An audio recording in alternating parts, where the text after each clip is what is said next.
यार 3-4 दिवस झाले जिंदगी लय मस्त चालू आहे. म्हणजे आता आपल्या संग काहीतरी वाईट घडणार आहे. ए सांडा उठून बैस, आज आपल्या घरी पाहुणे येऊ राहिले. पाहुणे येऊ राहिले पण आपल्या घरी कोणी मेलं नाही, कोणी बेमार नाही, कोणाचं लग्न नाही, मग कशाला येऊ राहिले पाहुणे? अरे दलिंदरा, त्याला काळजी आहे आपली म्हणून भेटायला येऊ राहिले ते आपल्याला. ज्या लोकांना आपलं चांगलं दिसत नाही त्याला आपली काळजी कधीपासून व्हायला लागली. शिल्लक शहाणपणा करू राहिला का? मॉम, तुला माहितीये का माणूस समजदार केव्हा होतो? मोठं झाल्यावर. नाही, जेव्हा माणसाला समजतं आपल्या बापाकडचेच पाहुणे हरामखोर नाहीये, मायकडचे पाहुणे बी लय भडवे, तेव्हा माणूस समजदार होतो.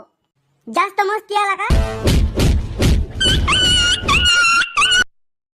तोंड आहे ना सांभाळून वापरा जाय, नाही तर रक्त येणे एखाद्या दिवशी तोंडातून.